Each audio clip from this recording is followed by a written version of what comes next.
Pre में क्या होता है कि डिटेलिंग पे आ जाएगा question where they try to make mistake हो जाए आपसे।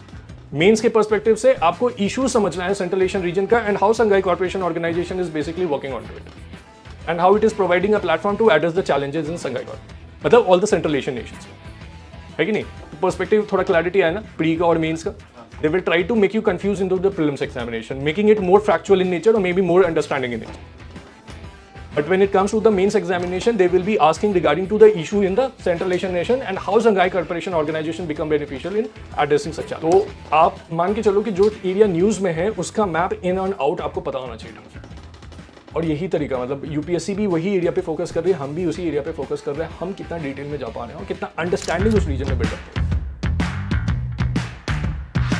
अगर पढ़ने के बाद भी अगर आपको लगता है कि मेरे से गलती हो जाएगी एग्जाम वाले दिन, तो आप मान के चलो अगर कॉन्फिडेंस लैक करता है तो ये एग्जाम 2 से 3 साल, 3 से 4 साल में क्या था कि tribal affairs has launch a outreach programme targeting around 1 lakh tribal dominated village to ensure door step delivery of the welfare scheme like प्रधानमंत्री जनजाति आदिवासी न्याय महाअभियान। कितना महाअभियान शुरू कर दिया लोगों ने जनजाति में, मदद हो या ना, नाम ऐसा रखा है धरती आबाद जनजातीय ग्राम उत्कर्ष अभियान। जो लास्ट डिस्कशन था उसमें भी मैंने जून मंथ को ही यूज़ किया था। अभी ये जो 15 क्वेश्चन है ये भी मैं जून मंथ का ही लेके चल रहा हूँ। सो मोस्टली जो भी मैंने सोर्सेस यूज़ किया है इसके लिए that is Indian express, Hindu और जो सोशल मीडिया में जो चलता रहता है थोड़ा बहुत। तो मोस्टली क्वेश्चंस आप अगर देखो भी तो सोशल मीडिया में भी अगर कुछ चलता रहता है तो they asked in the examination, ठीक है ना। तो जैसे ये क्वेश्चन को देखते हैं कि over 50 mines likely to benefit as a critical tiger habitat in Sariska to be redrawn.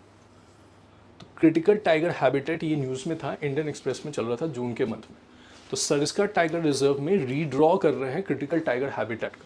तो what is critical tiger habitat? तो critical tiger habitat is basically the core zone in tiger reserve with the objective, तो objective of doing objective of basically establishing और basically enacting a critical tiger habitat. उसका objective क्या होता है? Tiger conservation. Tiger conservation को ध्यान में रखते हुए करते हैं। अब जैसे इस क्वेश्चन को देखते हैं, इस क्वेश्चन को पढ़ के क्रिटिकल टाइगर हैबिटेट के ऊपर नॉलेज हो जाएगा, एक आइडिया हो जाएगा, बेसिक आइडिया हो जाएगा, ठीक है। With reference to the critical tiger habitat in India consider the following statement. ये कह रहा है कि it includes both core and buffer areas of the tiger reserve. तो critical tiger habitat it consider both मतलब core zones as well as buffer zone of the tiger reserve. तो do you think this is a correct statement? नहीं। तो what it will be consider only critical tiger habitat would be only core zone of the tiger reserve. And core zone में क्या होता है? There is no human intervention into that. तो first statement is incorrect here, ठीक है। क्योंकि objective था ना critical tiger habitat is basically declared under the wildlife protection act in order to conserve the tiger population, ठीक है। It is declared under the forest conservation act 1980। तो forest conservation act के अंदर ही करेंगे हम लोग, फॉरेस्ट कंजर्वेशन एक्ट के अंदर करेंगे। Forest conservation act, wild life conservation. Forest conservation act के अंदर तो फॉरेस्ट का प्रोटेक्शन के पर्सपेक्टिव पे रहेगा। वाइल्ड लाइफ कंजर्वेशन एक्ट के अंदर हम क्रिटिकल टाइगर हैबिटेट या टाइगर कंजर्वेशन, अगर मुझे कोई भी वाइल्ड लाइफ का प्रोटेक्शन करना है तो I will be enacting it under wildlife protection act rather than under forest conservation act, right. The central government is empowered to notify the critical tiger habitat after consultation with the expert committee and National Tiger Conservation Authority. So who is empowered? Central government or the state government? या both, central and the state both are empowered to do that. तो मतलब इतना deep में जाते हो, मतलब do you try to go into that much deep when you are studying regarding to the critical tiger habitat कि किसको power है? देखते हो जैसे वाइल्ड लाइफ, जैसे अगर if I have to declare certain area as a wildlife reserve और as a national park, so who is empowered to declare under the wildlife protection act for that? किसके पास power है वो चीज़ करना? से state government plus central government. Any other?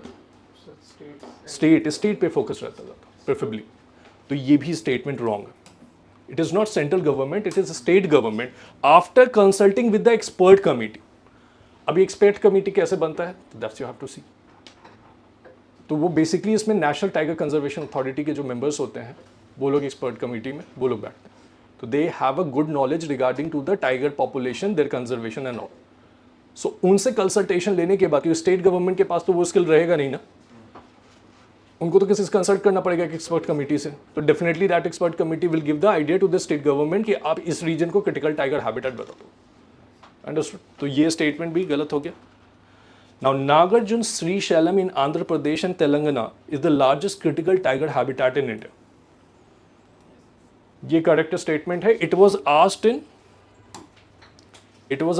2018 prelims कि India का क्रिटिकल टाइगर हैबिटेट का. तो ये नागार्जुन सागर जो हमारा श्रीशैलम जो टाइगर रिजर्व है, ये आपने प्रैक्टिस किया होगा तो शायद maybe you have aware regarding to that. Now the where is Sariska tiger reserve.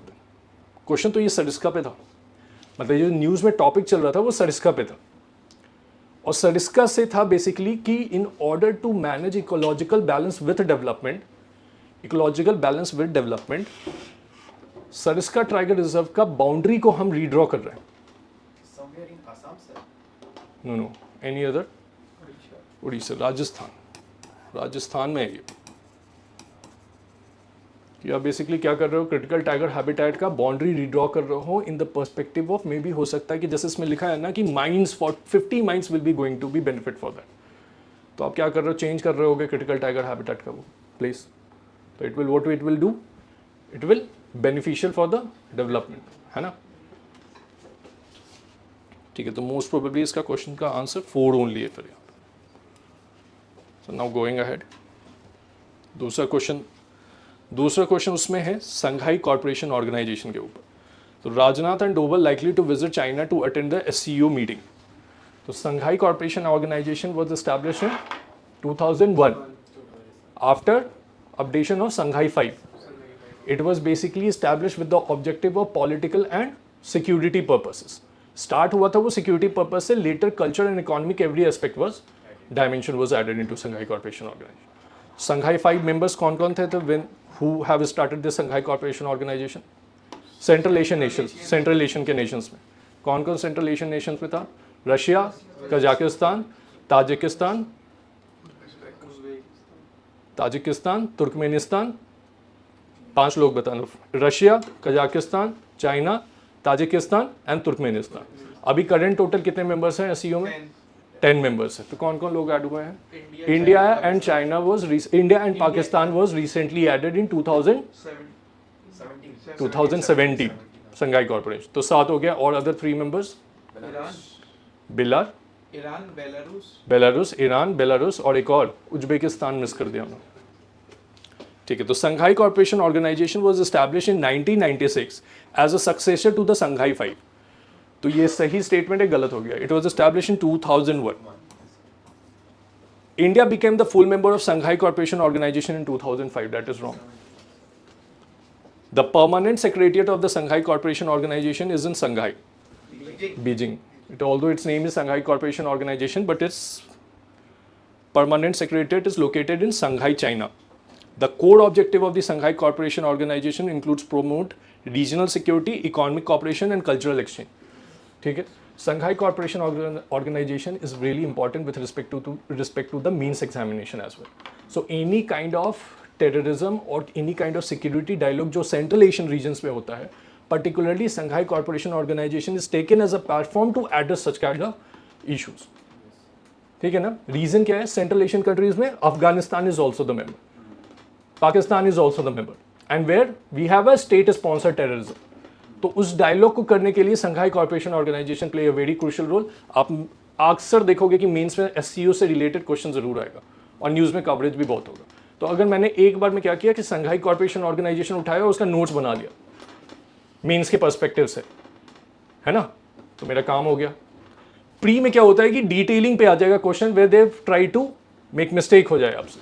Mains के पर्सपेक्टिव से आपको इशू समझना है सेंट्रल एशियन रीजन का and how Shanghai corporation organisation is basically working on to it and how it is providing a platform to address the challenges in Shanghai corporation, मतलब all the central Asian nations, है कि नहीं. तो perspective थोड़ा clarity आया ना pre का और मेंस का. They will try to make you confused into the prelims examination, making it more factual in nature or maybe more understanding in nature. But when it comes to the mains examination, they will be asking regarding to the issue in the Central Asian nation and how Shanghai Cooperation Organization become beneficial in addressing such challenges. तो उसी topic को मैंने 2 perspective में पढ़ा, एक pre के perspective में, एक मेंस के पर्सपेक्टिव में. The moment I have completed both or two, you should have such kind of confidence कि अब मेरा गलत नहीं होगा एग्जाम वाले. अगर पढ़ने के बाद भी अगर आपको लगता है कि मेरे से गलती हो जाएगी एग्जाम वाले दिन, तो आप मान के चलो अगर कॉन्फिडेंस लैक करता है तो ये एग्जाम 2 से 3 साल 3 से 4 साल में कन्वर्ट होता रहेगा हर साल, ठीक है ना। तो that confidence you have to.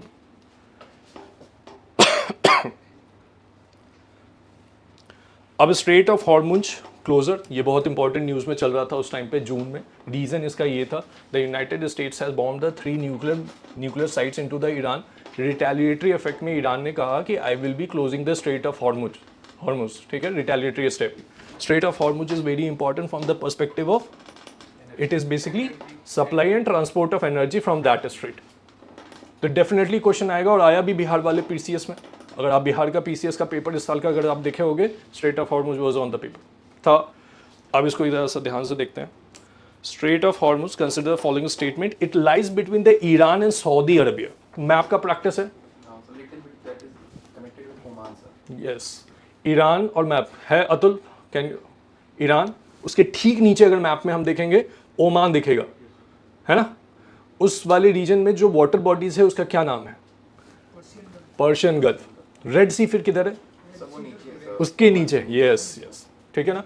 तो पर्शियन गल्फ को अगर ध्यान से मैप में देखोगे तो Persian gulf is basically connecting with the, मैं मैप में दिखाता हूँ, ये जैसे पर्शियन गल्फ है, it is directly straight of Hormuz, this is straight of Hormuz, it directly इसकी ओपनिंग है अरेबियन सी में, और कोई दूसरा रास्ता ही नहीं है यहाँ से Iraq, Saudi Arabia, Kuwait, Bahrain, अगर यहाँ से मुझे किसी भी तरह का एक्सपोर्ट करना है या फिर इंपोर्ट होगा, इसी स्ट्रेट ऑफ हॉर्मुज से होके जाना पड़ेगा, और कोई ऑप्शन नहीं है।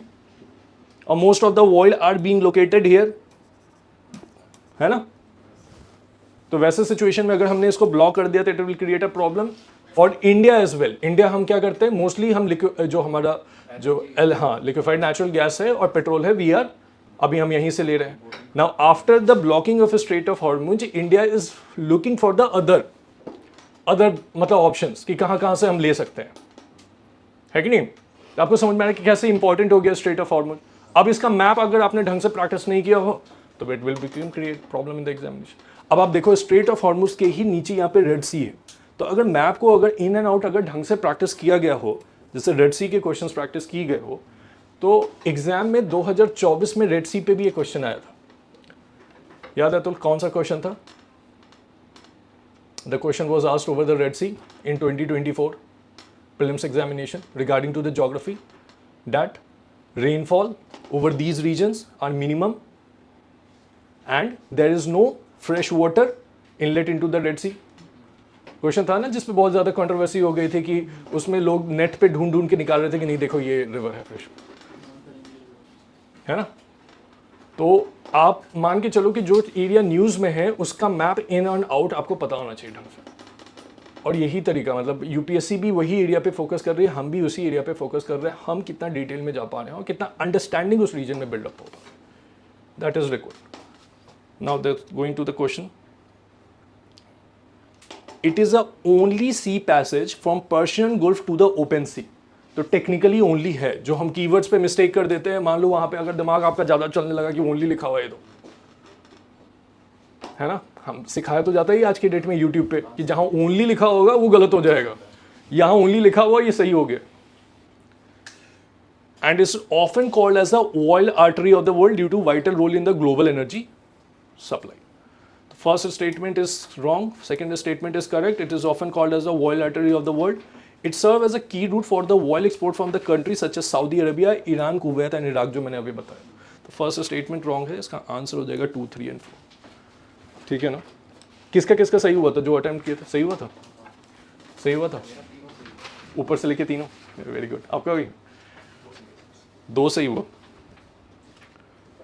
ठीक है। ऐसे मैप्स प्रैक्टिस थोड़ा डिटेलिंग में have to do. Now China solar grip tightens, cell import surge, modules barely drop despite curves।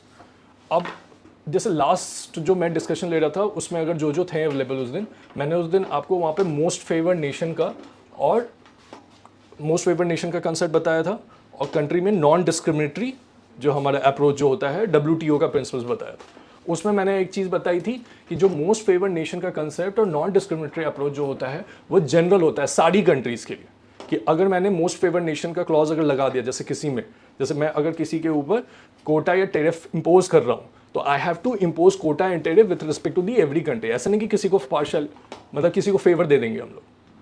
I have to impose for every one. जैसे यूएस से स्टील मंगाए या चाइना से स्टील मंगाए, कोटा और टेरिफ दोनों के लिए समान रहेगा। लेकिन यहाँ पे जो क्वेश्चन है वो ड्रॉप डिस्पाइट, ये जो टॉपिक है चाइना सोलर ग्रिप टाइटन्स, तो चाइना पे इंडिया ने किया है इम्पोज और टेक्निकली इन लोगों ने एंटी डंपिंग ड्यूटी लगा दी है। तो WTO में एंटी डंपिंग ड्यूटी लगाने का जो कंसेप्ट है वो सेलेक्टेड कंट्रीज के लिए होता है। When you will prove the WTO कि आप वहां पे प्रूव कर दो कि ये जानबूझ के हमारे मार्केट में डंप कर रहे हैं अपना प्रोडक्ट।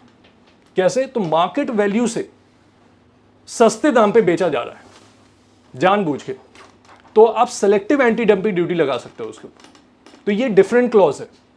जो उस दिन में से किसी ने पूछा था कि डिफरेंस फिर क्या है, तो आपको WTO के ऐसे प्रिंसिपल्स पता होने चाहिए सारे ढंग से कि कहाँ MFN लगेगा, नॉन डिस्क्रिमिनेटरी अप्रोच लगेगा, और कहाँ एंटी डंपिंग ड्यूटी लगेगी। अब आपका ड्यूटी है काउंटर वेलिंग ड्यूटी भी एक होती है, काउंटर वेलिंग ड्यूटी भी होता है WTO के अंदर, that you have also need to see. पता है Atul, you know countervailing duty क्या होता है? काउंटर वेलिंग ड्यूटी तो कंट्री जब एक्सपोर्ट सब्सिडीज एक कंट्री लगाता है तो automatically the global price of that commodity in the export में आई थिंक कम जाता है, so that become competitive. Countervailing duty next session में, नेक्स्ट जो होगा उसमें फिर मैं काउंटर वेलिंग ड्यूटी समझाऊंगा, उस पर एक क्वेश्चन। ठीक है, मोस्ट फेवर्ड नेशन समझ में आया, नॉन डिस्क्रिमिनेटरी अप्रोच, और ये स्पेसिफिकली लगाते हैं जब आपको समझ में आ जाएगा कि इसको जानबूझ के डंप किया जा रहा है हमारी कंट्री में। सो नाउ इस पे क्वेश्चन देखते हैं। An anti-dumping duty is imposed when goods are imported at a price lower than their market value, जो मैंने अभी बताया कि lower than their market value से उसको पे यहाँ पे दिया जाए in the exporting country, thereby causing injury to the domestic industry। ठीक है, तो ये फर्स्ट स्टेटमेंट तो सही हो गया। दूसरा कह रहा है कि the directorate general of trade remedies DGTR investigate and recommends in the imposition of anti dumping duty. तो इंडिया में कौन करता है? ये लोग करते हैं, DGTR करता है, director general of trade remedies. Ministry of finance take the final decision whether to impose duty और नॉट। ये किसका काम है? मिनिस्ट्री ऑफ फाइनेंस देखता है फाइनल डिसीजन। ठीक है, अब ये जो क्वेश्चन है ये मोर एक्सप्लेनेटरी इन नेचर है, लेस एज अ क्वेश्चन जैसा है। ऑब्जेक्टिव समझ रहे हो मैं क्या करने का कोशिश कर रहा हूं? I am dreaming you in and out knowledge of that कि इंडिया में कौन कर रहा है उसको, फिर फाइनल अप्रूवल उसको कौन कर रहा है। तो मतलब ये क्वेश्चन पढ़ने से ही थोड़ा सा मुझे एंटी डंपिंग ड्यूटी का आइडिया लग गया। दूसरा, आपको न्यूज में भी पता चल गया कि चाइना ऐसा कुछ कर रहा है। सोलर सेल जो होता है ना, उसको कम रेट पे इंडिया में ऐसे डंप करते हैं। Unlike tariff barrier, which are general trade restriction, anti-dumping duties are targeted measures against unfair pricing practice by specific countries or companies। ठीक है ना, this is the clarity difference between, ये basically इसका clarity difference. ठीक है, तो इसका answer all 1 2 3 4 हो गया। फिर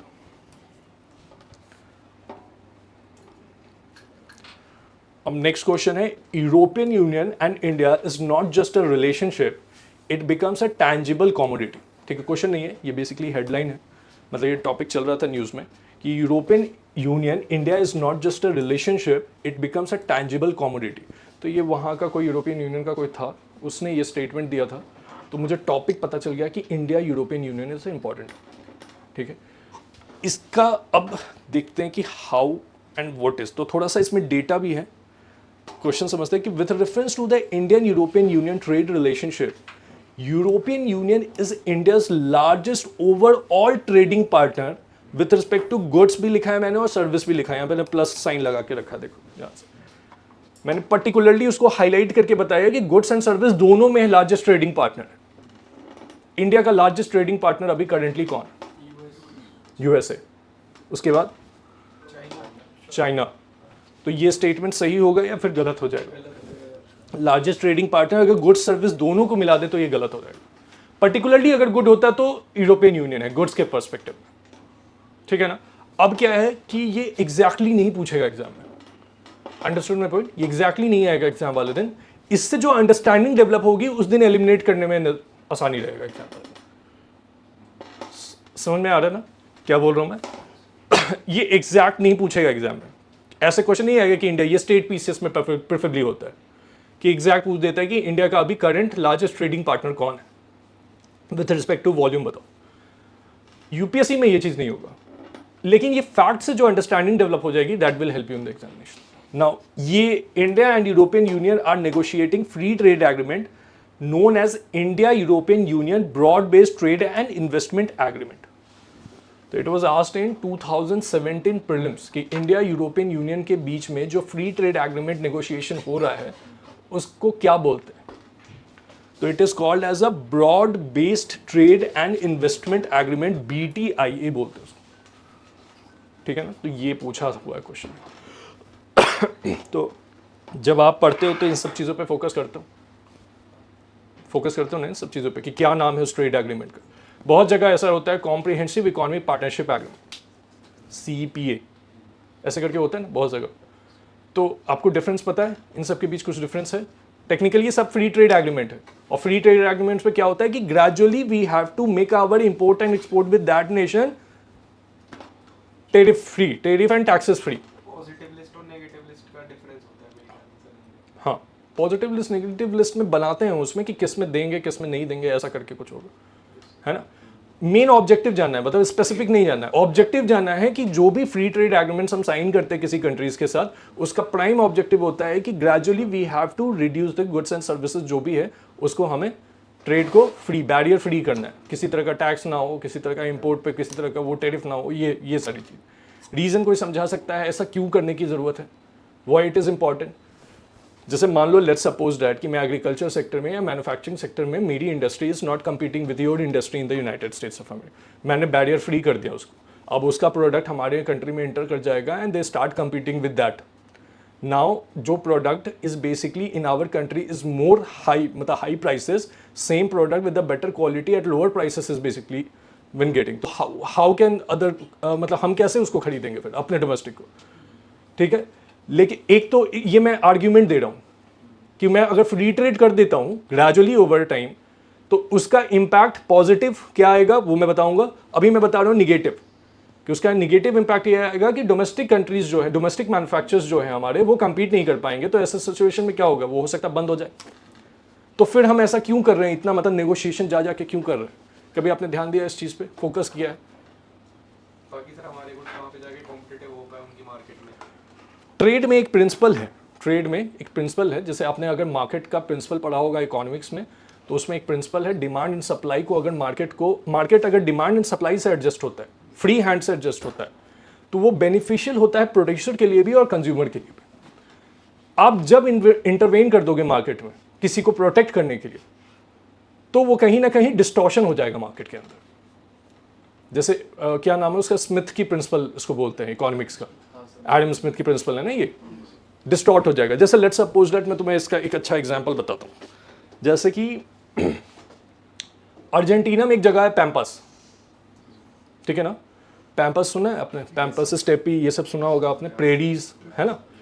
दे are good in producing milk as well as meat production, ठीक है। अब मैं कह रहा हूँ कि बहुत अच्छे हैं वहाँ पे, जो उनका environment condition everything is very suitable for the production of meat and as well as the milk and dairy products. अब मैं ये कह रहा हूँ कि मैं वहाँ से डेयरी प्रोडक्ट ना मंगवा के मैं इंडिया में ही डेयरी प्रोडक्ट बनाने की कोशिश कर रहा हूँ। लेट्स सपोज फॉर एग्जांपल मैं दे रहा हूँ, और इनको कॉस्ट ऑफ इनपुट इनका ज़्यादा पड़ रहा है, उनका कॉस्ट ऑफ इनपुट कम पड़ रहा है उनको, और मैंने ट्रेड बैरियर लगा रखा है उनके ऊपर, ट्रेड बैरियर लगा रखा है, तो अल्टीमेटली हर्जाना हमारे कंज्यूमर को भरना पड़ रहा है। बेटर क्वालिटी ऑफ प्रोडक्ट, मुझे अच्छा वो दूध मिल सकता था, डेयरी प्रोडक्ट मिल सकता था पैम्पस से। Are you getting my point? ये WTO का जब आप प्रिंसिपल पढ़ोगे, general agreement on trade and tariff, उसमें उरुग्वे राउंड ऑफ नेगोशिएशन में पूरा आर्ग्यूमेंट इसी बेसिस पे लेके था। अगर आप उसको डिटेल में पढ़ोगे, कभी टाइम मिले, अगर डिटेल में जाओगे तो सारा आर्ग्यूमेंट वर्ल्ड ट्रेड के रिगार्डिंग इसी चीज़ें पे थी। दे all have argued in this वे कि अगर कोई रीजन पर्टिकुलरली उस चीज़ के लिए बेटर है, then allow them to produce and distribute in the market for them. अगर वो उस चीज में बेटर है तो उसको करो, it will be beneficial for the producer as well as the consumer. लेकिन जैसे ही आपने ट्रेड डिस्टॉर्ट करना शुरू किया, तो वो होगा क्या कि आप कंज्यूमर को भी परेशान कर रहे हो, प्रोड्यूसर के लिए भी प्रॉब्लम है, कंज्यूमर के लिए भी तो कॉस्ट हाई हो गया ना, है कि नहीं। तो ट्रेड FTA एग्रीमेंट्स में क्या होता है कि दे डिसाइड कि हम इस काम को धीरे धीरे करेंगे, एक बार में नहीं करेंगे। तो कोई भी कंट्री से जब FTA हम साइन करते हैं तो उसमें आप देखोगे उसके, अगर आप उसके कॉम्पोनेंट्स में जाओगे, इट वाज रिटन कि gradually we will phase out the taxation. जैसे RCEP में इंडिया जब गया RCEP में, तो RCEP में इंडिया वाज आस्क्ड, इंडिया से पूछा गया कि आपको ये सब करना है, तो इंडिया कहा कि हम अभी रेडी नहीं हैं। करेंगे जरूर, करना तो हमें यही है, अल्टीमेटली तो हमें यही करना है, लेकिन हम अभी नहीं कर सकते। जब मुझे लगेगा कि मेरे मैन्युफैक्चरर आपसे compete कर रहे हैं तब मैं करूंगा। अब जैसे स्टेपी रीजन है, steppe is good for the production of wheat. अब वहां से अगर मैं वीट मंगाऊं तो हाई क्वालिटी वीट कम रेट पे आ रही है, और यहां मैं 100 रुपए का वीट खा रहा हूं, तो मैं ऐसा नहीं करूं कि वहीं से मंगवा दूं। तो समझ रहे हो ना बात? तो ये मैं, आप ज्योग्राफी पढ़े होगे, थोड़ा सा इकोनॉमी उसमें कोरिलेट करोगे। ये मैंने एक्चुअली प्रिंसिपल पढ़ा था, that is very interesting to read, कि they all have argued in this way, and that's why WTO is phasing down, कि धीरे धीरे WTO ऑर्गेनाइजेशन भी ऐसे ही बना है। एज सच WTO कुछ था नहीं, it was establish in 1995, and उससे पहले general Uruguay round of negotiations हो रहा था, जनरल एग्रीमेंट ऑन ट्रेड, तो उस पूरे आर्ग्यूमेंट में यही सब चीज़ें चल रही थी।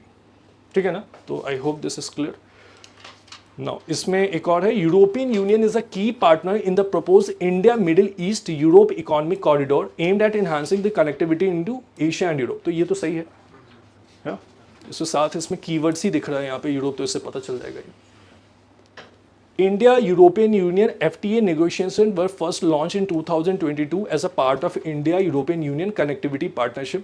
अब ये एक्चुअली क्या है, ये थोड़ा सा फैक्ट लिखा हुआ है, लेकिन 22 तो नहीं होगा ना। अभी मैंने आपको एक अंडरस्टैंडिंग दी थी कि ग्रेजुअली होता है, टैरिफ का जो रिडक्शन होता है वो ग्रेजुअली होता है। तो इतनी जल्दी तो अगर हम अभी से करेंगे तब तो 10 साल लग गया हम अपने को, तो इसका मतलब कि 10-15 साल से चल रहा होगा ये नेगोशिएशन कंट्रीज के साथ।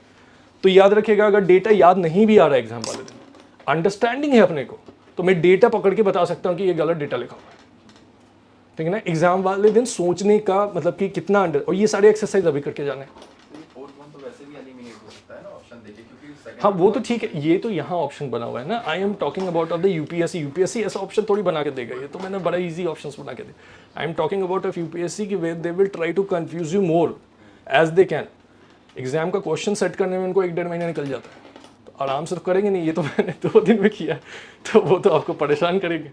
Understand my point? तो इस पर फोकस नहीं करना, ऑप्शंस पे, इस पे ज़्यादा फोकस करना है कि ऐसे नेगोशिएशन एक दिन के काम नहीं है कि 2022 से शुरू करके 25 में हमने लागू कर दिया। It will take a time, और खासकर जब द कंट्री यूरोपियन यूनियन है, यहाँ पे सारा यूरोपियन यूनियन नेशंस को लेकर चलते। आई होप यू अंडरस्टैंड, मतलब I am trying to develop the aptitude की how to think in the examination. ठीक है, ये एकदम डायरेक्ट क्वेश्चन है, बहुत इंपॉर्टेंट इसलिए मुझे लग रहा था क्योंकि पहली बार USA has directly intervene into the पहली बार USA has directly intervene into the 2 conflicting, मतलब कि लड़ाई किसी और की चल रही थी, उसमें US एंटर कर गया। तो it was the Israel and Iran issues, and all of a sudden without any official notification या कुछ भी, किसी ऑफिशियल मैसेज के बिना द US का डायरेक्ट वहाँ से आया, and it has bombed the sites of Natanz, Isfahan and Fordo, and it is a nuclear sites in Iran। ठीक है, तो ये सिंपल सा क्वेश्चन है। अच्छा, मान लो कि न्यूक्लियर एनरिचमेंट होता है, इन केस अगर कोई कंट्री न्यूक्लियर एनरिचमेंट करती है, तो what is the regulation on to it? क्या उनको करने का अधिकार है, नहीं अधिकार है, क्या कर? हाँ, वेपन ग्रेड पे नहीं, एनर्जी लेवल तक हम कर सकते हैं। अगर वेपन ग्रेड पे कर दिया तो who will be taking responsibility of regulating that country? International Atomic Energy Agency. Who has given that power to International Atomic Energy Agency to do that? खुद के अपने मन से नहीं है उसको। न्यूक्लियर लास्ट सेशन में डिस्कस किया हमने, बताओ Atul. Who has given the power to International Atomic Energy Agencies to do the regulation or to check that thing? खुद से तो करेगा नहीं ना। डेमोक्रेटिक इंस्टीट्यूशन में हम पावर देते हैं, स्टेट पावर देती है, पार्लियामेंट पावर देती है कि आपको दिन का ये काम करना है। प्रेसिडेंट को जो ऑर्डिनेंस प्रोमोगेशन का पावर है वो कॉन्स्टिट्यूशन ने दे रखा है, खुद से पावर उसने नहीं ले रखा है। तो who has given IAEA power to do that? NPT, non proliferation treaty. अब नॉन प्रोलिफरेशन ट्रीटी को सबने साइन किया है, इंडिया ने नहीं साइन किया, ईरान ने साइन कर रखा है और तब भी इनरिचमेंट कर रहा है। तो IAEA has sole power to interfere into that. तो USA ने जो इंटरवीन किया, किसी ने सवाल नहीं खड़ा किया, नहीं तो सवाल खड़ा हो जाता ना। इंडिया में आके आप मार दो मिसाइल, अभी पाकिस्तान में मार दो, आके करो ऐसा, तो क्वेश्चन में लड़ाई हो जाती। लेकिन वहाँ ईरान ने किया ये काम और एनपीटी आपने साइन भी कर रखा है पहले से। Understand my point? क्योंकि बात उसी वक्त खत्म हो गई, ज़्यादा दिन न्यूज़ में भी नहीं था। जून में ही एंड हो गया वहीं पे। नहीं तो you have entered and breach the sovereignty of one nation. आप उसके एयर स्पेस में चले गए और वहां जाके आपने मिसाइल्स भी कर दिया, है ना। Now critically blockage China's restriction on export of rare earth. तो चाइना का यही सब काम है, ठीक है ना, डंपिंग करना। अब जो उसके पास वो जो मिनरल है रेयर अर्थ, उसको पता है उसका इंपॉर्टेंस क्या है। 3 सेक्टर में बहुत हाईली इंपॉर्टेंट है रेयर अर्थ एलिमेंट्स। कौन कौन सा? Renewable energy, defence and electronic industries. इस 3 सेक्टर में बहुत हाईली एप्लीकेबल है। जैसे इलेक्ट्रॉनिक व्हीकल आज के डेट में हम बना रहे हैं, उसके लिए रेयर अर्थ एलिमेंट्स। तो जितने भी ईवी कार्स बन रहे हैं उसमें जो बैटरी है यहीं से आ रहा है, लिथियम वाला, है ना। तो एकदम डेफिनेटली इंपॉर्टेंट है। तो मैंने डायरेक्टली इस साल का PYQ उठा लिया 2025 का। क्वेश्चन कह रहा है कि some rare earth element are used in the manufacture of flat television screen and computer monitor. मुझे नहीं भी पता होगा तो मैं ये स्टेटमेंट रूल आउट नहीं कर सकता एग्जाम में। क्वेश्चन के ऊपर लिखा हुआ है यहाँ पे सम। मान लो कि मुझे नहीं भी पता है इतने सारे रेयर अर्थ एलिमेंट्स, मैं रूल आउट कैसे कर दूं इस बात को कि नहीं यूज होता और किसी ने करके बना ही लिया फ्लैट टेलीविजन। तो आपको देखने गए थे क्या? आप देखने गए थे उस चीज को? तो ये स्टेटमेंट जैसे ही दिखे, ये मोर जनरल स्टडीज का क्वेश्चन नहीं है, ये टेक्निकली एप्टीट्यूड का क्वेश्चन है। चेक किया जा रहा है कि आप कितना सोच पाते हो। जीएस इसमें कम है, एप्टीट्यूड ज्यादा है। तो ये सब कीवर्ड्स पे फोकस करते हो अतुल। जैसे यहाँ पे सम लिखा हुआ है, तो मोमेंट आप सम यहाँ पे देखे तो उसी वक्त अंडरस्टैंडिंग हो जानी चाहिए कि मैं इस स्टेटमेंट को रूल आउट नहीं कर सकता, ठीक है ना। दूसरा स्टेटमेंट कह रहा है कि some rare earth elements has phosphorescence properties. अब मान लो कि आपका रिसर्च लेवल उतना लेवल का मजबूत नहीं है और आपको नहीं पता चल पाया कि किसी रेयर अर्थ एलिमेंट्स के अंदर ये वाली प्रॉपर्टीज है, फॉस्फोरेसेंट प्रॉपर्टीज, मतलब लाइटनिंग प्रॉपर्टीज। किसी का मजबूत है, वो पकड़ लिया, तो मैं इसको कैसे गलत ठहरा सकता हूँ, ठीक है ना। तो this is what I have to think in the examination in this वे।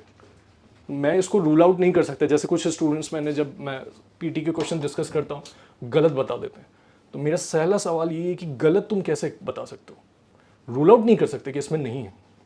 आपकी कैपेबिलिटी शायद होगी कि आप नहीं समझ पा रहे उस चीज को, है ना। तो यहाँ पे डायरेक्टली क्वेश्चन हो जाएगा। अब कंप्यूटर स्क्रीन बना रहे हो और फॉस्फोरेसेंट प्रॉपर्टीज बना रहे हो, तो डेफिनेटली ये स्टेटमेंट जस्टिफाई कर देगा उस चीज को, क्योंकि लाइटनिंग है कि नहीं। ठीक है, NATO was very much in news. NATO में न्यूज में ऐसा चल रहा था कि NATO leader set to agree on the historic defence spending pledge. ठीक है, तो नाटो को ले लिया, उठा लिया हम लोग ने। तो north Atlantic treaty organisation was nothing, it was an answer to the Soviet Union expansion in 1949। कुछ नहीं था नाटो, 1949 में सोवियत यूनियन एक्सपेंशन चल रहा था, उसको काउंटर करने के लिए नाटो बनाया था। नाटो का एक इंपॉर्टेंट प्रिंसिपल है आर्टिकल 5 कि नाटो के किसी भी एक मेंबर पे अगर आपने अटैक किया तो हॉलिस्टिकली पूरे को अटैक माना जाएगा। ठीक है, तो that is a very good thing. अगर नाटो का मेंबर आप बन गए तो आप समझ के चलिए, आप पे अटैक हुआ, इंडिया पे अटैक हुआ, तो इट विल बी कंसिडर किसी पे। इंडिया मेंबर नहीं है नाटो का, लेकिन अगर अटैक होता है तो every country will take action, start taking action against. तो यही क्वेश्चन है कि NATO was establish in 1949 through the signing of Washington treaty. तो this is a correct statement. Its headquarter is in Geneva, Switzerland. Geneva में कहाँ पे? Brussels. Sure, अगर जिसने ना बोला वो बता दो कि ब्रुसेल्स में कि जेनेवा कहाँ पे? Brussels, Belgium. Ukraine become the full member of NATO in 2023। अभी रिसेंटली बना तो है नहीं? नहीं, Ukraine is not a member of NATO. अगर नाटो का मेंबर होता अभी अगर यूक्रेन, तो जिस तरह से अभी चल रही है यूक्रेन रशिया की वार, ऐसे नहीं होती, कुछ और डायमेंशंस होता उसका। So they have promised Ukraine कि we will become the member of NATO, but still they are frightened कि मैं बनाऊं कि नहीं member, कि it will become, क्या होगा कुछ नहीं, रशिया को तो समझ आ नहीं रहा है कुछ चीजें। क्या होता है डिफेंस लड़ाई में? कुछ नहीं होता, पैसा खर्च होने के अलावा और कुछ नहीं होता है लड़ाई में। पैसा खर्च होना और थोड़ा बहुत जो मरने का न्यूज आता है, that is thing. The moment Ukraine will become a part of a NATO, the NATO member will become responsible to fund the war of the Ukraine. अपना पैसा हम क्यों जलाएं? आजकल कर रहे हैं उसके साथ। बनाने में कितना टाइम लगेगा? 6 महीने का प्रोसेस, साल भर का प्रोसेस लगेगा। लड़ाई तो काफी टाइम हो गया ना। साल भर में तो हो जाना चाहिए था ये सब चीज़ें। Do you understand that this is the way to think in the examination कि क्यों नहीं हो रहा है, कैसे आप सोच सकते हो उस चीज़ के ऊपर। मतलब पढ़ते वक्त भी आप अगर ऐसे एप्टीट्यूड से सोचोगे तो it will more clarity in the examination कि कितना दूर तक आप उसको सही करने का scope. Article 5 is important of the NATO treaty, embodies the principle of collective defense, stating that attack on the member is a consideration attack on all. This is a very important article of the NATO, जो पता होना चाहिए, ठीक है ना। अभी recently NATO का कौन मेंबर बना है, कोई बता सकता है? फिनलैंड नहीं है।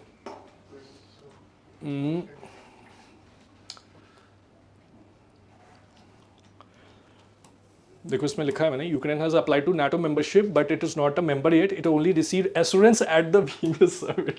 तो 2023 में एश्योरेंस मिला है उन लोगों को कि हम आपको बनाएंगे, लेकिन बनाते ही आपको पता है क्या हो जाएगा, it will create a challenge.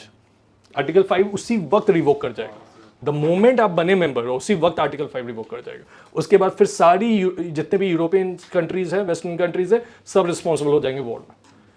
तो हिम्मत ही नहीं हो रहा उनका। अब ये क्वेश्चन बड़ा इंटरेस्टिंग है, नेशनल इमरजेंसी इन इंडिया। इसका रीज़न ये था कि इन लोगों ने उस टाइम पे जून में इमरजेंसी लगी थी, तो इंदिरा गांधी ने जो इमरजेंसी इम्पोज किया था उसके ऊपर है ये, ठीक है ना। अब मुझे बताओ, national emergency, who is empowered to declare national emergency in our country? President of India. Under which article the national emergency? 352। So what are the ground of imposing national emergency? Armed rebellion, war, external aggression or internal aggression. Internal, external? External कोई एक आदमी कोई बताओ ना पूरा है। पहले बताओ सबसे पहला, what is the ground of imposing national emergency? Ground of war है सर। ग्राउंड ऑफ वॉर, दूसरा एक्सटर्नल एग्रेशन, एक्सटर्नल एग्रेशन, तीसरा आर्म्ड रेबेलियन। Armed rebellion. पहले क्या था? Internal disturbance. इंदिरा गांधी यही काम करती थी, इंटरनल डिस्टर्बेंस का कोई जस्टिफाइड मीनिंग नहीं था, कुछ भी होता था तो वो कह देते कि internal disturbance, and she impose the national emergency without even consulting her cabinet and council of minister, without telling them. सुबह उठा एंड इम्पोज नेशनल इमरजेंसी, बता दिया नेशनल इमरजेंसी, जाओ घर आराम से सो। तो ज़्यादा वो नहीं लेना है, टेंशन नहीं लेना है। तो this was basically challenged by कौन से कॉन्स्टिट्यूशनल अमेंडमेंट एक्ट में जाके फिर इसको चैलेंज करके वो किया गया? 44th constitutional amendment act. तो क्वेश्चन पूरा इसी के ऊपर बेस्ड है। The president of India is empowered to proclaim national emergency under article 352 of the constitution. The constitution has given the power to the president to impose national emergency, right? So the wording of the article shall always be remembered or shall always be focused upon in order to understand कि किसको कितना power मिला हुआ है और उसके ऊपर कितना लिमिटेशन इम्पोज किया हुआ है। मतलब ग्राउंड क्या है, लिमिटेशंस क्या है उसके ऊपर। Are you understanding my point? Constitution जो होता है हमारा, कॉन्स्टिट्यूशन में आप मोस्टली अगर सब कुछ देखोगे तो it's a kind written in a format of power and a rights, कि किसको कितना पावर हमने दिया है और उसके ऊपर एक्सेप्शन और लिमिटेशंस क्या है। That's why UPSC keep asking every year कि कॉन्स्टिट्यूशनलिज्म का कंसेप्ट पूछते हैं, जहाँ पे बताते हैं लिमिटेड गवर्नमेंट। कॉन्स्टिट्यूशन बनाते ही हैं हम कि हमको आपको पावर भी देंगे और कितना पावर इस्तेमाल करना है उसके ऊपर लिमिटेशंस भी लगा देंगे। Even we have a fundamental right which is not absolute in nature, a kind of power we also have but it is not absolute in nature. In the source जहाँ पे अगर हम सोशल हार्मनी डिस्टर्ब कर दिए, international relation disturb कर दिए, we don't have a right to speak that much. Freedom of speech and expression में क्या है कि we can not have a absolute freedom of speech and expression. So if you see the previous year questions paper of the mains regarding to the fundamental rights, the questions are framed in this way only. कि the right to movement and reside throughout the territory of India is given, but it is not absolute in nature. Comment that discuss. अब उसमें आप क्या बताओगे? पहले आप right बताओगे, उसके बाद फिर आप क्या करोगे, आगे चल के समझाओगे कि ये राइट जो है वो absolute नेचर का नहीं। This right has been given reasonable restriction on to it. तो आपने रीजनेबल रिस्ट्रिक्शन में क्या डालोगे? जो फॉरेस्ट एरिया है, फॉरेस्ट डवेलर्स जहाँ पे रह रहे हैं, वहाँ पे हम इंटरवेन नहीं कर सकते, वहाँ जाके नहीं रह सकते। Although we have a right but it is not absolute. क्या आज उठाया वेस्टर्न घाट पे जाके कॉटेज बना के रह रहे हैं, मेरा राइट है ना, मेरे को रहना है यहाँ पे, कोई मना कर दे तो वहाँ पे फॉरेस्ट डिपार्टमेंट आएगी और बताएगी फिर आपको, वे विल एक्सप्लेन यू कि आप यहाँ नहीं रह सकते। ठीक है, reason Western Ghat is ecological sensitive zone, eco sensitive zone. Under which act eco sensitive zone बनाते हैं हम? इको सेंसिटिव जोन अगर मुझे किसी एरिया को डिक्लेयर करना है, जैसे यहाँ से मैं आता हूँ नोएडा से दिल्ली, तो जो ये वाला पुल है, यमुना वाला पुल, उस पर ऐसे साइड में लिखा हुआ है it is a eco sensitive zone. Delhi देखता हूँ मैं आते जाते, तो who is empowered to do the eco sensitive zone? उस जगह को डिक्लेयर करने का पावर किसके पास था? कौन करेगा? किस एक्ट में होगा? पूछा हुआ क्वेश्चन है ये, है ना? देखना एक बार, मैं बताऊंगा आपको नेक्स्ट में. National emergency can be proclaimed only on the ground of war, external aggression and armed rebellion. तो war भी है, external aggressions भी है और armed rebellion भी है, जो हम लोगों ने अभी डिस्कस किया. During the national emergency, the fundamental right guaranteed under Article 19 are automatically suspended in all cases. लिखा हुआ all मतलब ये भी हो जाएगा, ये भी हो जाएगा और ये भी हो जाएगा. तो तीनों केसेस में सस्पेंड हो जाएगा आर्टिकल 19 जो फंडामेंटल राइट है. तो आर यू श्योर? तीनों केसेस में नहीं होगा अतुल? श्योर हो? प्रीलिम्स में क्वेश्चंस फ्रेम हुआ है ऐसे, तो किस किस केस में होगा? Very good, very good. This is wrong. ठीक है, किस केस में नहीं होगा? When it is armed rebellion. ये basically 44th constitutional amendment act में इंसर्ट किया है इन लोगों ने, है ना? The President can issue the proclamation of national emergency only on written recommendation of the Council of Ministers. Sure, सही होगा ये? देख के बता रहा हूँ. Only on the recommendation of Council of Ministers. सही होगा? Cabinet. It's cabinet, not Council of Ministers. Cabinet और Council Minister में भी difference है. There is a difference in cabinet and Council of Ministers. ठीक है ना? एक ही जगह पूरे कॉन्स्टिट्यूशन में कैबिनेट यहीं पे लिखा हुआ है. ये भी एक इंपॉर्टेंट पॉइंट है. एग्जाम में जब लिखा रहता है ना कि right under the constitution of India the cabinet is ऐसे करके मेंशन, कि कहीं मेंशन है कि नहीं, है ना? तो याद रखिएगा कि कैबिनेट मेंशन है कॉन्स्टिट्यूशन में, वो भी यहीं पे एक ही जगह पे. दूसरा, जैसे ऐसे क्वेश्चन आ नहीं जाते हैं कि ऐसे लिखा रहता है कि under the Indian constitution basic structure is defined. तो कॉन्स्टिट्यूशन में कहीं नहीं लिखा हुआ है. बेसिक स्ट्रक्चर सुप्रीम कोर्ट का इनोवेशन था और उन्होंने बताया ये बात कि भाई आप बेसिक स्ट्रक्चर को किसी तरह का डिस्टर्ब नहीं कर सकते. The essence of the constitution shall be maintain. तो संविधान ने कहीं नहीं लिखा था. ठीक है, तो इस पे बड़ा एक इंटरेस्टिंग क्वेश्चन है, वो मैं आपको बताऊंगा, डिस्कस करके वो समझाऊंगा कि वो कैसे. जैसे एक क्वेश्चन आया था, under article 368 of the Indian constitution the parliament can amend any provision of the constitution by way of addition, variation and repeal. तो I have asked one, मतलब मैं स्टूडेंट से अपने सेशंस में पूछता हूँ कभी कभी कि is it possible to amend or repeal any provision of the constitution? I have a clear cut argument that article 21 is sacrosanct in nature and cannot be amended or repealed even. छू भी नहीं सकते आप उसको.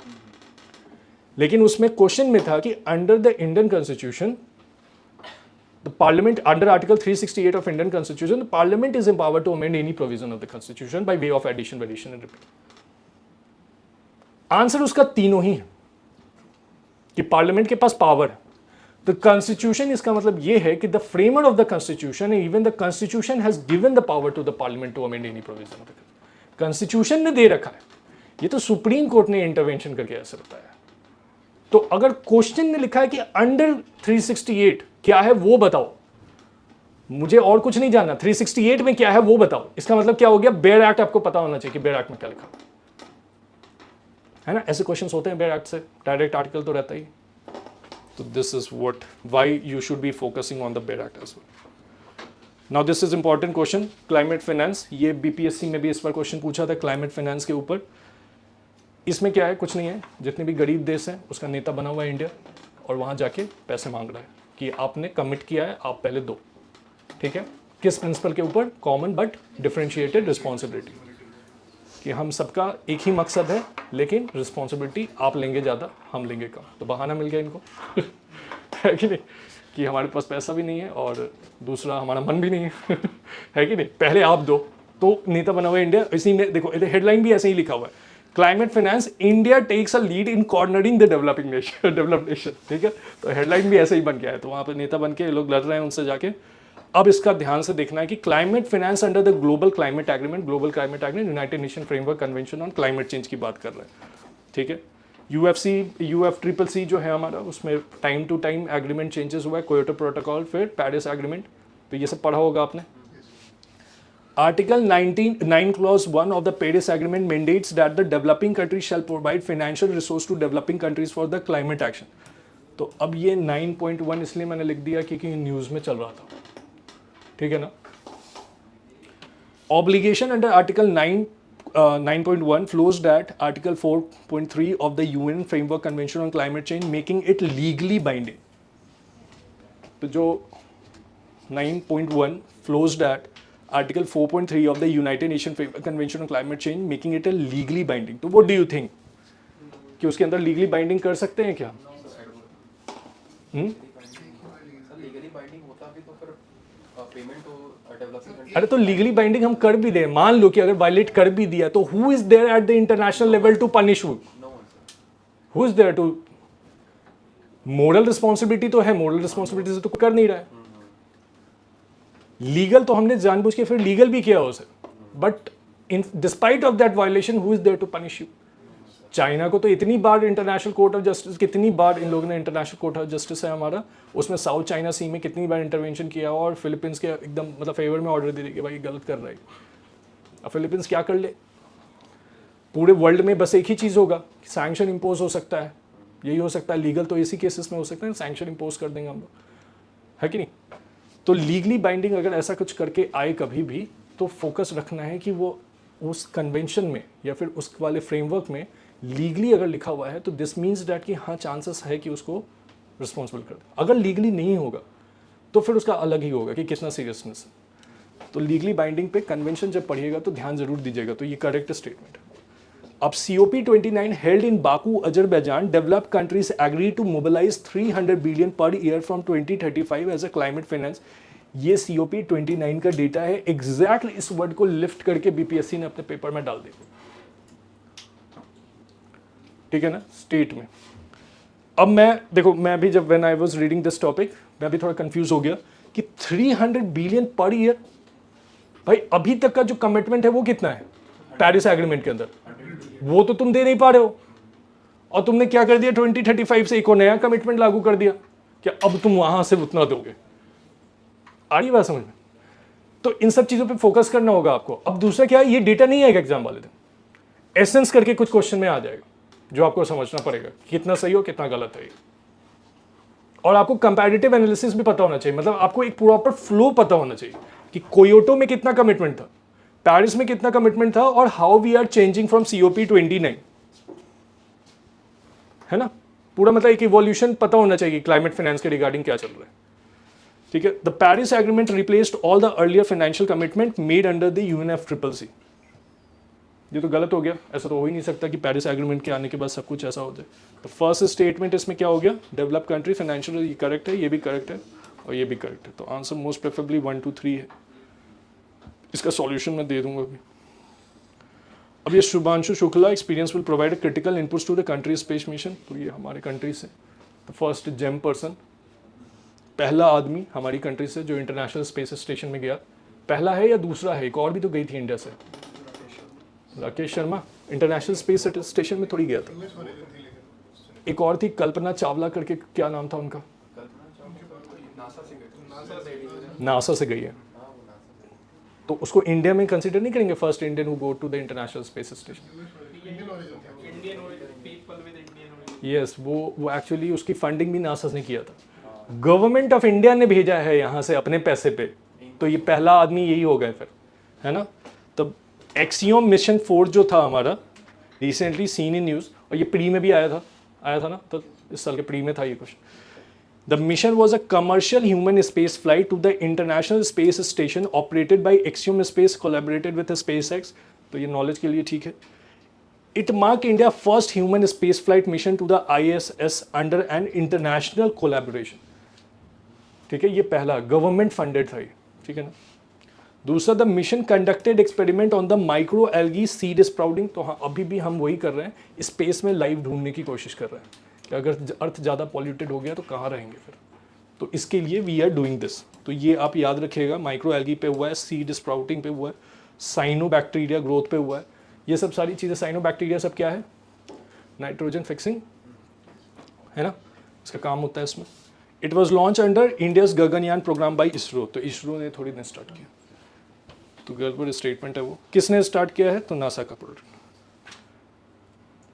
ठीक है, एक question इसमें मैंने न्यूज़ में देखा था, बिल्ड ऑन द आउटकम। इसमें क्या था कि tribal affairs has launch a outreach programme targeting around 1 lakh tribal dominated village to ensure door step delivery of the welfare scheme like प्रधानमंत्री जनजाति आदिवासी न्याय महाअभियान। इतना महाअभियान शुरू कर दिया लोगों ने जनजाति का, मदद हो या ना, नाम ऐसा रखा है, धरती आबाद जनजातीय ग्राम उत्कर्ष अभियान। ठीक है, धरती आबा जनजातीय ग्राम उत्कर्ष अभियान। ठीक है, अब ये पर्टिकुलरली सबसे पहला मेरा हमेशा से प्रिंसिपल फंडा होता है इसमें, whenever it is a welfare scheme directly hit the welfare, मतलब directly hit the beneficiary target. किसको मिल रहा है पर्टिकुलरली वो आपको एकदम क्लैरिटी से पता होना चाहिए, एग्जाम वाले दिन कोई कंफ्यूजन नहीं चलेगा।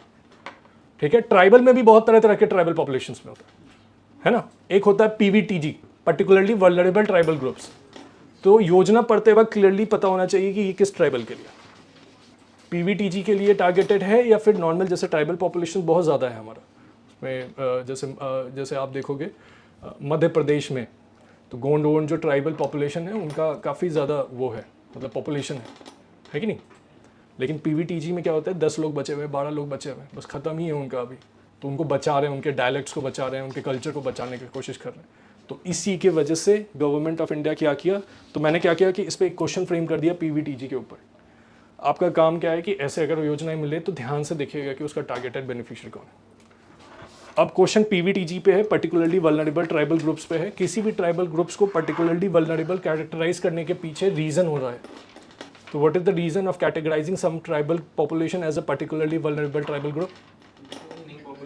Declining population is the most important factor. The moment the population decline, साथ में पूरा कल्चर और उसका लैंग्वेज स्क्रिप्ट सब चला जाएगा। ठीक है, तो गवर्नमेंट ऑफ इंडिया बाकायदा उस पर फंक्शन कर रही, फोकस कर रही। तो PVTG reside in 18 states and 1 union territory. अब ये डायरेक्ट डेटा है पीवीटीजी के रिगार्डिंग। तो ट्राइबल डेवलपमेंट एक ज्योग्राफी में चैप्टर होता है, उसके रिगार्डिंग आपको थोड़ा सा पढ़ना होगा। किस स्टेट में ट्राइबल पॉपुलेशन ज़्यादा है, किस स्टेट में कम है। जैसे झारखंड में most of the population are tribal, Madhya Pradesh में जो हमारा ईस्टर्न साइड है, जो जबलपुर से नीचे वाला बालाघाट रेंज में आते हैं, तो मोस्टली ट्राइबल पॉपुलेशंस रहते हैं वहाँ पे। तो आपको बेसिकली ये समझना है ज्योग्राफी से कि क्या क्या ट्राइबल पॉपुलेशन है, किस तरह के ट्राइबल पॉपुलेशन रीजन वाइज मिलते हैं, पर्टिकुलरली वल्नरेबल ट्राइबल ग्रुप्स क्या है, क्यों उसको कैरेक्टराइज किया हमने पर्टिकुलरली वल्नरेबल ट्राइबल ग्रुप्स में। डिक्लाइनिंग पॉपुलेशन, उनका जो इकोनॉमिक एक्टिविटी होगा वो मोस्टली शिफ्टिंग नेचर का होगा, मतलब डे टू डे में जो चलता होगा वैसा होगा। तो इसमें ऐसे 18 स्टेट्स में मिलता है और एक यूनियन टेरिटरी अंडमान में मिलता है। ठीक है, स्टैग्नेंट और declining population one of the criteria for determining PVTG. There are 95 PVTG है अभी करेंटली, तो अभी 95 नहीं है। तो ये तो डेटा ओरिएंटेड हो गया। थोड़ा सा ज्योग्राफी पढ़ोगे तो वहाँ अंडरस्टैंडिंग हो जाएगी कि टेक्निकली कितने पीवीटीजीज हैं हमारे घर। 75। Irular and Konda Reddis tribes are include in the list of PVTG. Irular कहाँ मिलता है? तमिलनाडु में है शायद कहीं। इरूलर तमिलनाडु है। और ये कोंडा रेड्डी आंध्र प्रदेश है या नहीं है? ये अगर गलत हो जाता है, 3 जैसे बाहर हो गया 3, और क्या है इसका, तो 1 2 4 आंध्र में। इरूलर तमिलनाडु में है और आंध्र में हमारा ये मिलता है कोंडा रेड्डी। ठीक है, ट्राइबल्स पे क्वेश्चंस यूपीएससी में पहले आते थे, अभी आई डोंट नो क्यों रुका हुआ है। जैसे I keep if you keep check the question of 2013 and 14, even more before that directly question आता था कि ये ट्राइब कहाँ मिलता है। एमपी और सर चंडीगढ़ दोनों किसी स्टेट पीसेस में काफ़ी आते हैं ट्राइब्स से। एमपी और चंडीगढ़ में क्या आएगा? झारखंड में, हाँ झारखंड में तो एक पेपर है, पेपर 2 है, वहाँ पे सिर्फ ट्राइब्स पे 2 पेपर होता है वहाँ पे। एक जीएस का पेपर होता है, एक ट्राइबल पेपर होता है। उसमें ट्राइबल में आपसे पूछेंगे कि इस ट्राइब का इस महीने में कौन सा ये होता है, फेस्टिवल होता है। आप उसके लिए आपको पूरा ट्राइब का पेपर पढ़ना होगा। ठीक है ना। तो लोग जिनको इंटरेस्ट है, झारखंड में 7 साल में एक बार एग्ज़ाम होता है, 2 से 3 साल के बाद रिजल्ट आता है। जब तक आपका रिजल्ट आएगा तब तक आपका सर्विस से इच्छा उठ जाएगा कि भाई अब कौन करेगा। आप देखो ना, उसका रिकॉर्ड देखो, 7 या 8 साल पे एक बार एग्जाम कंडक्ट कराया, कराते 7 पिटीशन लगा और कोर्ट ने रोक दिया रिजल्ट की, रिजल्ट पर निकाला। भाई बहुत गलत हो गया तुम लोगों से। अरे मैं चौंक गया था। आई वाज लाइक कि 7 ईयर्स आपको लग जा रहा है एक पेपर कंडक्ट कराने में। तो लोग इंटरेस्टेड भी हैं, मतलब जब आता है सीट तो लोग इंटरेस्टेड भी हैं। Reason, Jharkhand is a land of minerals and resources and money, सबको आ जाते हैं देने के लिए उस एग्ज़ाम को। पूरा भीड़ लग जाएगा यूपी बिहार से झारखंड का एग्ज़ाम देने के लिए। और एज भी होती है ना, वो फिर 40 तक का एज है। देते रहो। उनको भी खुद पता है कि हम तो दे नहीं पा रहे, तो आप 40 ईयर्स तक दो एग्जाम, है कि नहीं यार। स्टेट पीसीएस का तो कुछ बोलो ही नहीं। तो मेजर्स ये ठीक है। MSME was also in the news, powering the India's self-reliance and the global economic rise. Micro, small and medium enterprises are dependent upon the government for the credit facilities, infrastructure and all. Right? तो जैसे corporate sector से corporate को dependent होने की जरूरत है। Micro small sector enterprises are dependent upon the government to start a business at a scale. तो 2025-26 में प्राइमरली एम किया इन लोगों ने। क्वेश्चन में स्टेटमेंट से पकड़ने का कोशिश करते हैं, जैसे कि increase government ownership and control over MSME to ensure stable employment generation. ये करना चाहिए क्या? गवर्नमेंट ओनरशिप बढ़ानी चाहिए क्या? उसमें स्टेबल तो हो जाएगा ना। गवर्नमेंट इंटरवेन कर रही है, मैं क्रेडिट फैसिलिटी दे रहा हूँ, ऐसा नहीं। यहाँ पे लिखा हुआ है ownership and control. The moment government start controlling the, जो पहले हम लोग करते थे, the moment you start controlling the MSME sector, most inefficient people are working in the government sector mostly. क्या करेंगे? जो भी बेचारा बढ़ने वाला वो बर्बाद करके रख देंगे। Strengthen MSME to improve access to credit, supporting first-time entrepreneur and promoting labor-intensive manufacturing sector। तो ये सबसे बेस्ट यही है इसमें, क्रेडिट देना, supporting first-time entrepreneurs, promoting labor-intensive manufacturing sector। Reduce the scale of MSME operative to focus on micro-level self-employment। Micro level तो वो करना ही नहीं है। Replace existing MSME scheme with the single uniform credit programme under NITI Aayog. तो ऐसा इसने नहीं बोला है 2025। हालांकि आइडिया अच्छा है ये कि MSME स्कीम को सिंगल यूनिफॉर्म क्रेडिट प्रोग्राम में चेंज कर दिया जाए, बट इस बजटरी प्रोसेस में नहीं बोला होगा। ठीक है, तो नेक्स्ट आते हैं why United Nation development conference Seville matters.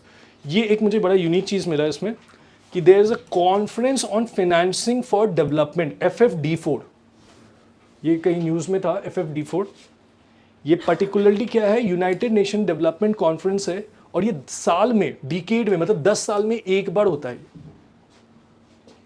10 साल में एक बार होता है, ठीक है ना।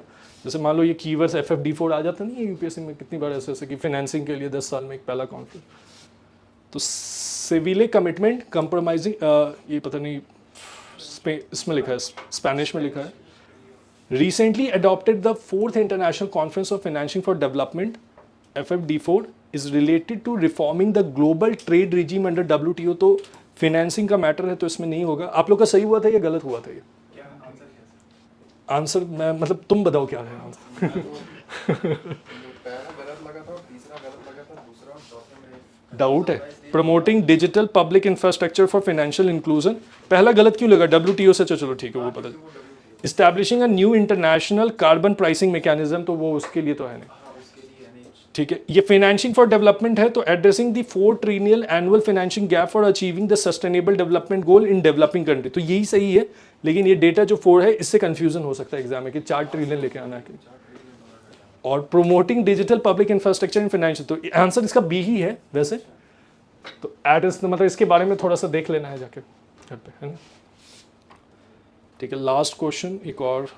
Secular socialist in preamble sacrilege festering round, okay VP, ये वाइस प्रेसिडेंट बोले। तो बड़ा अच्छा सा क्वेश्चन है प्रीएम्बल पे। The preamble to the constitution of India is a part of the constitution but has no legal effect. बहुत technical question, मतलब प्रीएम्बल पढ़ा होगा आप लोगों ने कि part of the constitution has no legal effect, not a part of the constitution and has legal effect either, no legal effect either, as a part of the constitution and has the same legal effect as any other part and a part of the constitution but no legal। अब एक एक करके सबको समझते हैं। पहला कहता है as a part of the constitution but has no legal effect, मतलब preamble should be considered as a part of a constitution but it has no legal effect means it cannot be legally enforced in court। अगर किसी तरह का issue आता है तो you cannot go to the court and कहो कि अरे वो इन्फोर्स करो, मुझे वो राइट नहीं मिला, मुझे इकोनॉमिक जस्टिस अभी तक नहीं मिली है, उसमें लिखा हुआ है कि नहीं, मैं तो पिटीशन फाइल कर दूंगा। I have also studied law, लिख दूंगा मैं तो पिटीशन, और टाइम भी नहीं लगेगा petition file, ChatGPT I use ChatGPT and file a petition on to it, और मैं कोर्ट में जाके फ्रेम लिख के अप्लाई करके उसके बाद यहाँ पढ़ाता रहूँगा आराम से, वो टेंशन लेते रहे। सीधा यहाँ पे part of the constitution but no legal effect, इसका मतलब कि that is not justiciable in nature. Reason behind that, DPSP is not justiciable in nature. Fundamental right is a positive obligation, negative obligation upon the state, कि in course of its violation you can go to the court for the restoration of that fundamental right. यहाँ पे वो right नहीं है, आप नहीं करेंगे, ठीक है ना। नो लीगल इफेक्ट हो गया, not a part of the constitution. तो ये कौन डिसाइड करेगा कि पार्ट ऑफ कॉन्स्टिट्यूशन या not a part of a constitution? The supreme court. Court में लोग अपने आप को ज़्यादा समझदार समझते हैं, किसी एक जजमेंट में बोल देते हैं कि पार्ट है, किसी दूसरे जजमेंट में बोल देते हैं कि नॉट पार्ट, ठीक है। तो उन्होंने वही किया, बेरुबारी केस में बोला कि पार्ट नहीं है और केशव दत्त भारती केस में बोला कि पार्ट है।